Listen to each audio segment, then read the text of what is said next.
রাধে রাধে বন্ধুরা, মাঝি ভেজ কিচেনে আপনাদের সকলকে স্বাগত জানাচ্ছি। প্রত্যেকবারের মতো এইবারেও একটি নতুন রেসিপি নিয়ে চলে এসেছি, আলু মেথি। একদম অন্যরকমভাবে রেসিপিটি আপনাদেরকে দেখাবো। আর তার আগে আপনারা আমার চ্যানেলটিতে যদি নতুন হয়ে থাকেন, চ্যানেলটি সাবস্ক্রাইব করে দেবেন এবং পাশে থাকা বেল আইকনটি প্রেস করে দেবেন। মেথি আলু বানানোর জন্য এখানে আমি একটা বড় সাইজের আলু নিয়েছি। আলুটাকে ডুমো ডুমো করে কেটে নিয়েছি। এখানে আমি 2 আঁটি মেথি শাককে তার ডাঁটাগুলোকে বাদ দিয়ে নরম নরম ডগগুলোকে কেটে নিয়েছি। এবারে একটি কড়াই গরম হয়ে যেতেই তার মধ্যে দিয়ে দিয়েছি 3 টেবিল স্পুন সরষের তেল। তার উপরেই দিয়ে দিচ্ছি গোটা জিরে 1 টিস্পুন। তারপরে দুটো শুকনো লঙ্কাকে আমি হাত দিয়ে ছিঁড়ে নিয়ে ওই তেলের মধ্যে দিয়ে দিয়েছি। দিয়ে একটু ভেজে নিয়েই হিং দিয়ে দিচ্ছি 1/2 টিস্পুন। দেওয়ার পর আর একটু ভালো করে এগুলোকে নাড়াচাড়া করে নিচ্ছি।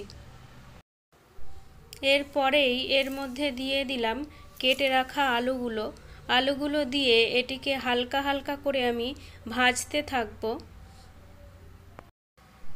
কিছুক্ষণ একটু নাড়াচাড়া করে নিয়েই তারপরে আমি একটি ঢাকনা দিয়ে এটিকে ঢাকা দিয়ে দিচ্ছি, যাতে আলুগুলো খুব ভালোভাবে সেদ্ধ হয়ে যেতে পারে।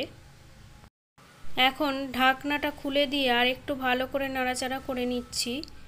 করে নিয়ে একটু লাল লাল ভাব চলে এসছে, এই সময়ই এর মধ্যে দিয়ে দিচ্ছি লঙ্কা গুঁড়ো 2 টিস্পুন। তারপরে এর মধ্যে দিয়ে দেব হলুদ গুঁড়ো 1 টিস্পুন। হলুদ গুঁড়ো দেওয়ার পর দিয়ে দিচ্ছি গরম মশলা 1 টিস্পুন।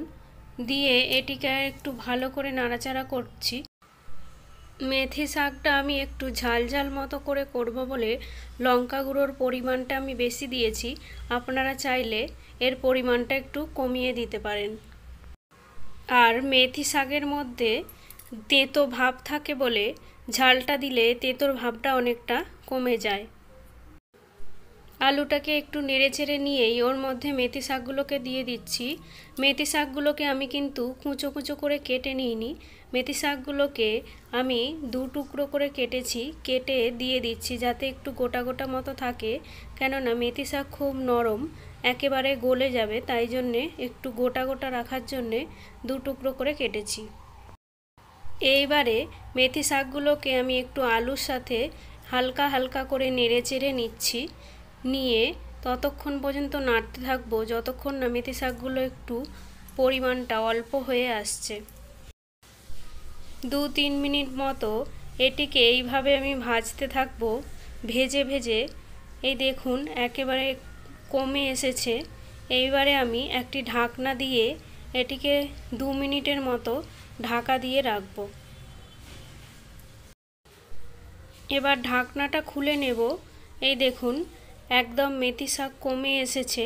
এবারে আমি এর মধ্যে দিয়ে দেব লবণ 2 টিস্পুন।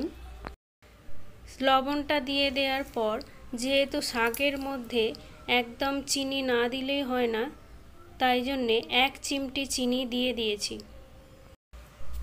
এগুলো দিয়ে দেওয়ার পর আর একবার ভালো করে শাকটাকে নাড়াচাড়া করে নিচ্ছি।